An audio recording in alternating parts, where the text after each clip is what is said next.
我哋了解自己嘅情緒嘛？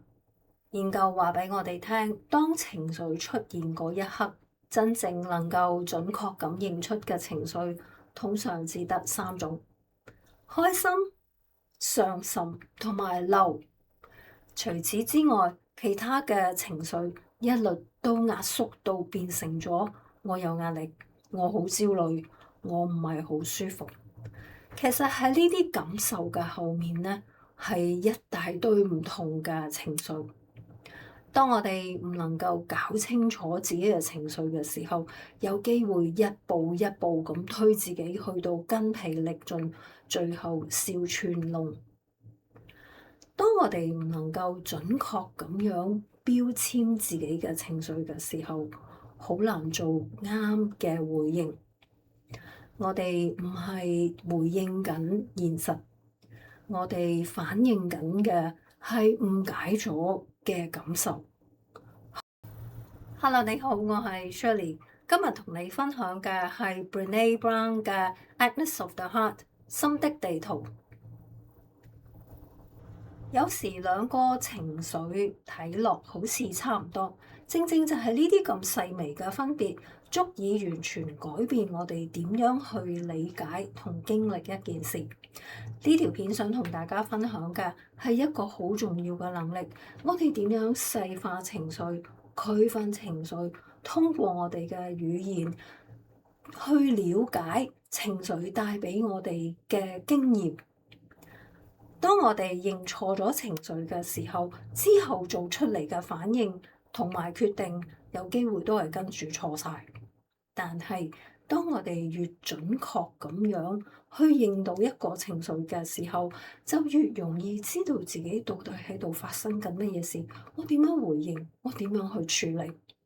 喺咁多個嘅情緒裏面，其中一個殺傷力最大嘅誤會咧，就係大家將壓力同埋我已經爆咗煲啦，當咗係同一樣嘢。每一種情緒嘅背後都有訊息。當我哋覺得有壓力嘅時候，停一停，問一問自己：我究竟感受緊乜嘢？呢個情緒想講乜嘢俾我知？壓力同我爆咗煲啦，睇落好似差唔多，其實係兩種完全唔一樣嘅情緒體驗。壓力係當我哋嘅外在要求已經超過咗我哋可以應付嘅範圍，太多嘢，太多唔確定，太多嘢唔受控。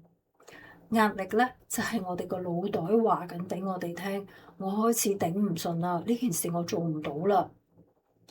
爆咗煲咧就係所有嘢一齊湧埋嚟，快過我嘅情緒同我個心理能夠承受同埋消化，因為實在太多啦。我個腦同我講緊停一停，停一停，停一停，我完全處理唔到啦。再處理就係夾硬嚟，要出錯啦。Amelia Nagoski 兩姊妹喺《Burnout》呢本書嗰度咧，同我哋介紹咗壓力循環呢個概念。壓力同令到我哋有壓力嘅嗰件事咧，係分開嘅兩件事嚟嘅。壓力咧就係我哋嘅身體面對緊挑戰或者甚至威脅嘅時候咧，產生嘅壓力反應，目的係幫我哋嘅。壓力源咧可以係外在嘅，可以係內在嘅一件事情，令到我哋個身體有壓力嘅反應。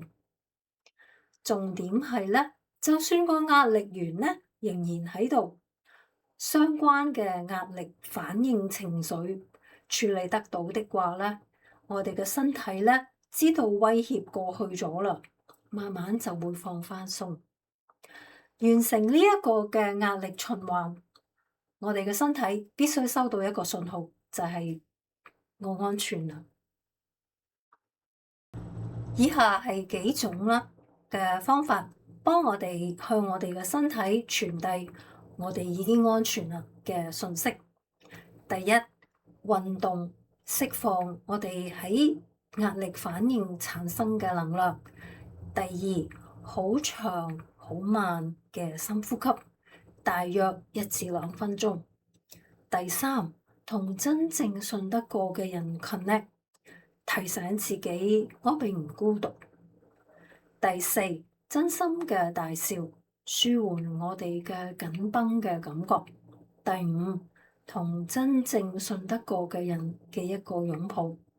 第六，創意，寫嘢啦、畫嘢啦、音樂啦，或者任何一個創作嘅方法，將我哋內心裏邊嘅情緒外置咗佢出嚟，表達咗佢出嚟。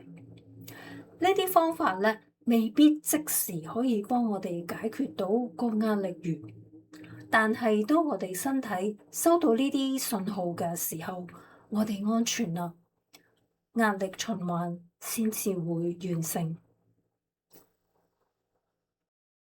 可能我哋唔係唔想去面對我哋自己嘅情緒，只係我唔知由邊度開始，然後仲要返工啦，仲要照顧家庭啦，照顧細路仔嘅時候，我嘗試用各種唔同個方法去分散自己嘅注意力，不斷咁買嘢啦，不斷咁做嘢啦，無止境咁去碌手機，但係呢啲嘢只會令到我哋同我哋嘅情緒更加脫節。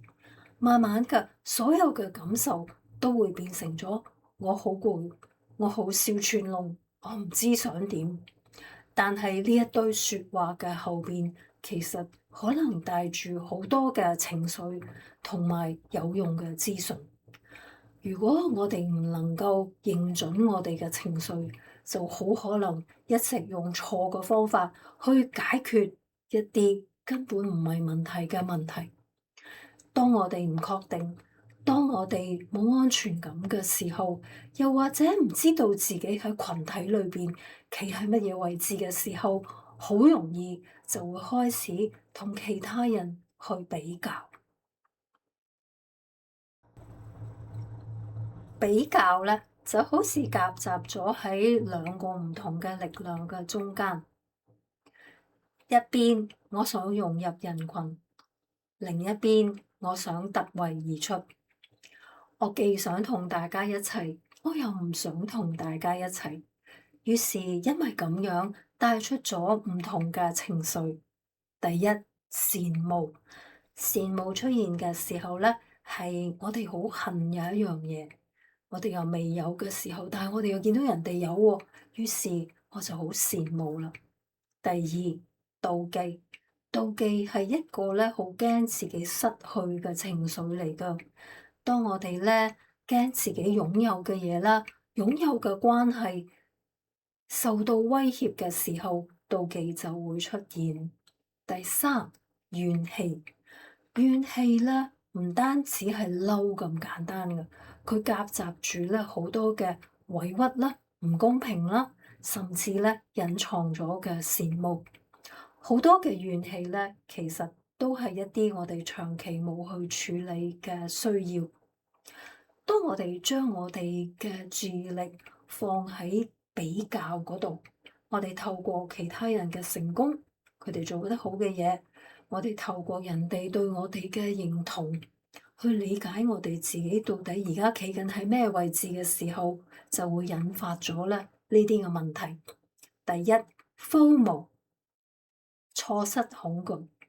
我好擔心咧，人哋而家有嘅嘢，佢哋經歷緊嘅嘢咧，我錯過咗啊！於是我去追趕。FOMO，錯失更好選擇嘅恐懼。我好驚咧，眼前自己選擇咗嘅嘢咧，並唔係最好，可能仲有更好嘅選擇存在。於是我又去追趕。我哋身邊充滿選擇，我哋嘅注意力不斷咁被拉到去其他嘅可能性嗰度。伊索寓言，磨坊主人佢個仔同埋隻驢嘅故事。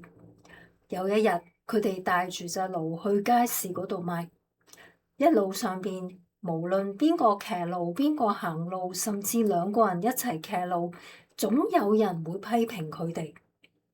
為咗要討好晒所有嘅人，佢哋最後攞條繩捆住隻驢，抬住佢嚟行。結果隻驢嚇親，跌咗落水，差啲浸死咗。呢個故事想講俾我哋聽嘅咧，就係第一，如果我哋想討好所有人的話，最後往往一個人都討好唔到。第二，如果我哋比較嘅時候，就好似磨坊主人同個仔一樣，不停咁樣根據人哋嘅意見去改變自己嘅行為。分分秒秒，佢哋都喺度諗緊，我點樣先至可以令到其他人滿意，而唔係去問一問自己，乜嘢先至係最適合我嘅做法。當我哋不斷咁樣同其他人比較，不停咁樣追求其他人嘅認同嘅時候，我哋好容易就會慢慢失去自己。呢個亦引申出下一個好重要嘅問題，就係融入同埋真正擁有歸屬感，其實有乜嘢嘅分別？Brené Brown提醒我哋啦，我哋需要被人哋接納，但係同樣重要嘅嘢係，我哋唔好為咗被接納而失去咗我哋自己。融入啦，同埋歸屬感咧，係兩樣唔同嘅嘢嚟嘅。當我哋要去融入嘅時候咧，我哋係為咗要被接納咧，而去改變我哋自己嘅。我哋可能咧要收埋一部分真實嘅自己咧，去減低咧俾人哋拒絕嘅風險嘅。歸屬感咧就係我做返自己，我就已經被接納啦。歸屬感需要嘅嘢就係真誠。當我哋咧為咗要融入而去不斷改變自己嘅時候咧，我哋有可能咧同自己失去咗連結，亦都同其他嘅人咧 disconnect 咗。Connection 咧係當我哋願意做返真嘅自己，就更加容易咧去同人哋建立一個真正嘅 connection。而當我哋感覺到咧自己被人哋明白啦、接納啦同埋重視嘅時候咧，就會有歸屬感。Disconnection 咧係當我哋覺得冇人明白我哋啦，冇人了解我哋啦，又或者咧我唔可以做返自己嘅時候咧，呢種感覺咧其實係一個孤單嘅感覺，而且咧同人嘅距離咧亦都越拉越遠。我有一個朋友，我哋叫佢做阿 John 啦。無論任何場合，返工做 training 嘅時候，同朋友去玩嘅時候，佢都堅持做返自己，唔去改變自己任何嘅嘢，去迎合任何人。佢好希望人哋接受嘅係真實嘅佢。奇怪嘅事就發生啦。無論阿 John 有幾真實，有幾大聲，啲笑話有幾爛，佢有幾 bitchy，大家都好中意佢，好中意同佢做朋友嘅喎。佢好開心啊，因為佢覺得咧，大家接受嘅咧係真實嘅佢。不過咧，其實佢都交過好多學費嘅。佢曾經用咗好多時間咧去迎合其他人。最初嗰陣時，佢覺得冇乜嘢啊，但係慢慢咧，佢覺得真係都幾攰㗎噃，因為咧成日都要諗咧，哇！我講呢句説話，人哋唔知點諗咧，我應該點做咧，先至會俾人哋接受咧？又或者先可以個個人都開心咧？久而久之，真實嘅自己同人哋見到嘅自己就開始有距離。如果歸屬感嚟自做返自己的話，點解我仲有嗰種咧？我唔係好夠好嘅嗰種不安。Brené Brown 話俾我哋聽咧，往往係因為羞愧呢個情緒。我哋又嚟睇兩個咧，好似好一樣，但係好唔一樣嘅情緒。內疚嘅定義係我做錯咗一件事。羞愧嘅定義就係我就係嗰個問題。內疚同羞愧之間咧有一個好重要嘅分別。內疚咧可以推動我哋去承擔責任、改變同埋修補。羞愧咧針對嘅咧係我哋點樣睇自己。我唔夠好，我唔值得被人哋接納。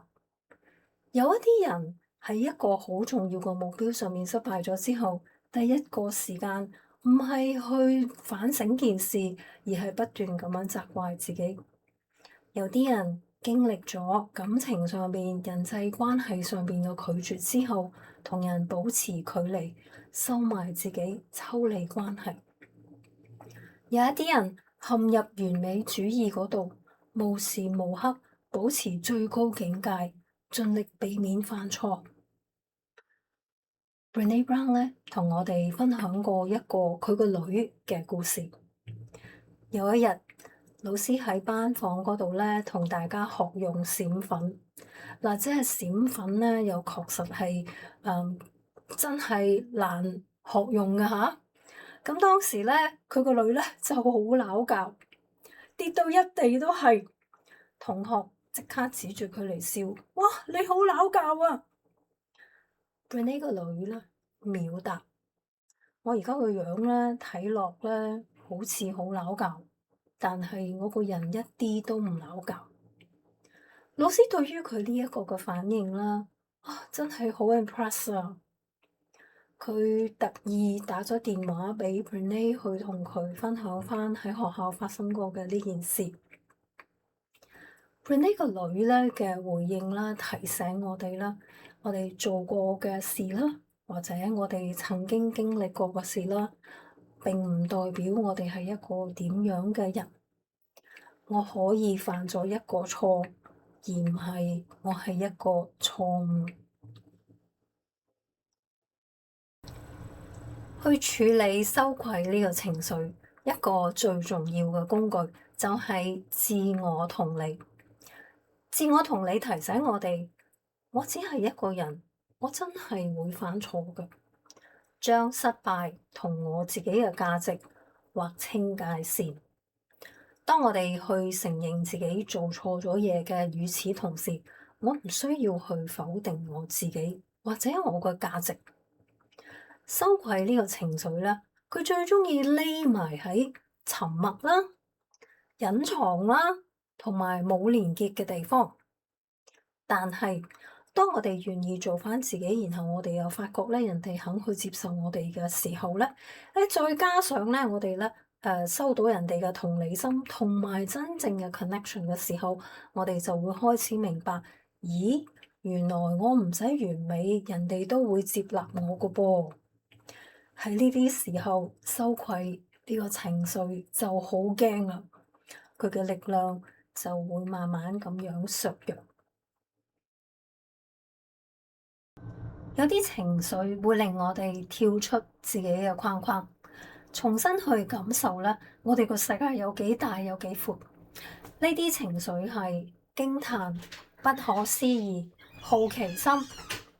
驚嘆呢一份情緒咧，係當我哋面對緊一啲遠遠超過我哋自己咁大嘅事情，喺嗰一刻，我哋覺得自己好渺小，我哋淨係想停低落嚟，靜靜咁樣去感受同埋欣賞。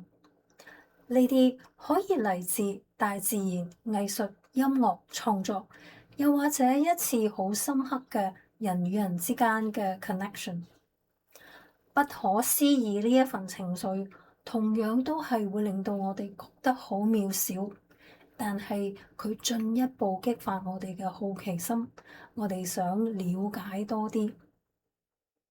好奇心呢一份情緒係探索未知，我哋用問題去代替假設，我哋用學習同埋行動去代替批判。我有一個朋友，我哋叫佢做 June 啦。佢第一次去睇極光嘅時候，佢覺得自己好渺小。同時又覺得自己同個世界連結埋一齊。當佢望住咧佢眼前咁靚嘅極光嘅時候咧，佢直情忍唔住咁啊，就講咗出嚟：哇！呢個世界咧，原來可以靚到咁樣噶！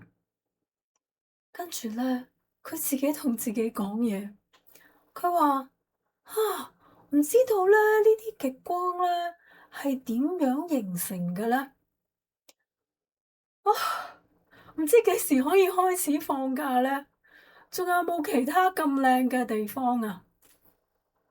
喺呢啲時候，我哋淨係想放低自己，重新去感受一下當下，重新去感受一下呢啲好難形容嘅平靜同埋感恩。生活上面嘅問題咧，冇消失過嘅，但係嗰啲問題變得好細好遠。我哋借住呢一刻，我哋咁開咁闊嘅呢一份心情，我哋返轉頭去睇一睇幾種嘅情緒。第一，開心；第二，傷心；第三，嬲。開心呢個情緒係當我哋同好珍惜嘅人喺埋一齊，又或者做緊自己好鍾意做嘅嘢，又或者經歷緊好美好嘅時間嘅時候，我哋所感受到嘅開心、快樂同埋滿足感。另一個咧，同開心有關嘅情緒就係對開心嘅不安。呢個情緒就係當我哋好開心嘅時候，個腦忽然之間閃出：如果呢種幸福維持唔到落去，咁點算好啊？如果有一日我失去面前呢個人，咁點算好啊？例如我哋望住自己最愛嘅人，享受緊嗰一刻嘅時候，我哋嘅腦忽然之間閃過最壞嘅情況。我哋以為咁樣做就可以令到自己有心理準備，減低將來失去嘅時候嘅受傷同埋痛苦。Brené Brown 發現呢種做法往往只會令到我哋錯過當下嘅快樂，因為當我哋真心愛一個人嘅時候，我哋珍惜一段關係嘅時候，我哋就有機會會受傷，我哋亦都有機會會失去。咁當我哋對開心不安嘅時候，咁點算好啊？唔使怕，我哋有解藥。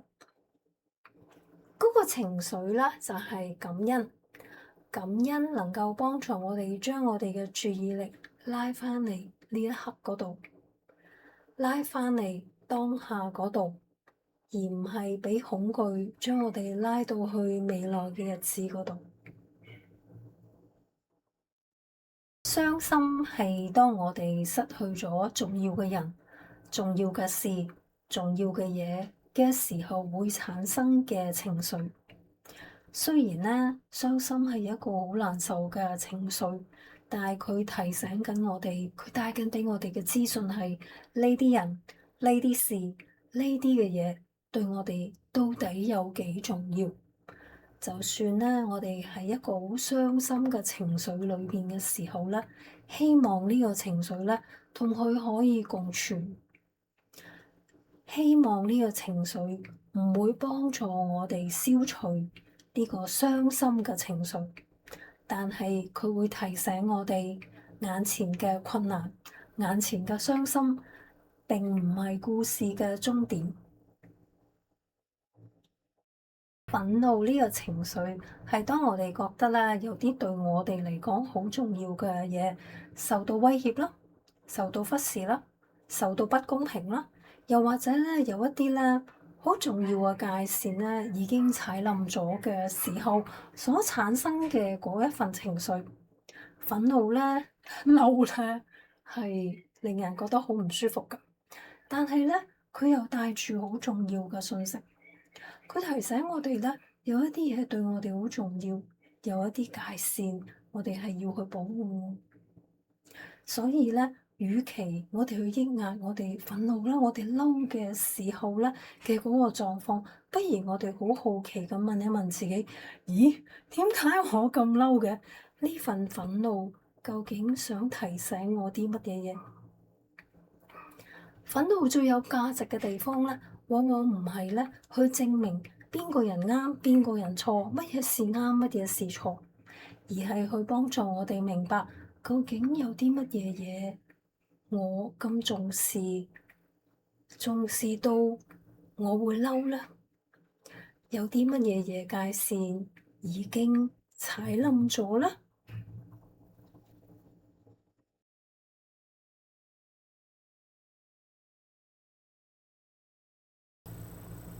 ？Brené Brown 去寫《Atlas of the Heart》嘅時候咧，佢有一個願望㗎。佢個願望咧就係希望通過細化情緒、區分情緒，我哋通過情緒嘅呢啲語言咧，我哋去了解情緒同埋情緒帶俾我哋嘅經驗。佢希望咧可以打開一個情緒語言嘅 portal，等多啲人咧可以明白多啲，同自己 connect 得好啲，人與人之間咧個 connection 做得好啲。如果自己20歲嘅時候咧，就真係知道呢啲嘅情緒嘅語言，而我真係用緊呢啲情緒嘅語言的話，有好多生命裏邊嘅決定啦，可能真係會做得好一啲。我嘅生命軌跡咧，應該會係有所唔一樣。雖然我咁講，我好感恩我而家嘅生命嘅情況嘅。雖然我唔能夠喺我20歲、30歲、40歲、50歲、59歲半嘅時候就去用呢啲嘅情緒語言去幫自己嘅生命做決定。我希望呢條片可以去到20歲嘅你嗰度、30歲嘅你嗰度、40歲嘅你嗰度、50歲嘅你嗰度、59歲半嘅你嗰度。希望無論你生命裏邊喺度做緊乜嘢決定，呢啲情緒嘅區分同埋語言可以幫到你有一個更大嘅 awareness，可以做更好嘅決定，可以令到你生命嘅軌跡行得更加好。我亦都希望多啲人用呢啲嘅情緒語言同自己嘅 connection 做得好啲，人與人之間嘅 connection，做得好啲。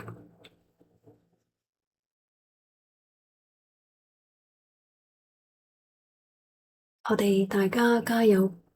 我鼓勵你去睇《Atlas of the Heart》呢本書。真係揭佢，真係用佢，真係當佢字典咁去用，真係用到自己好自然咁樣就已經曉得，去睇返自己嘅情緒到底係啲乜嘢嘢嚟㗎？佢帶緊啲咩資訊俾自己？咁喺呢條片完之前，我想問大家一個嘅問題。最近成日都陪住你嘅情緒係乜嘢嘢嚟㗎？你呢個情緒想帶乜嘢資訊俾你咧？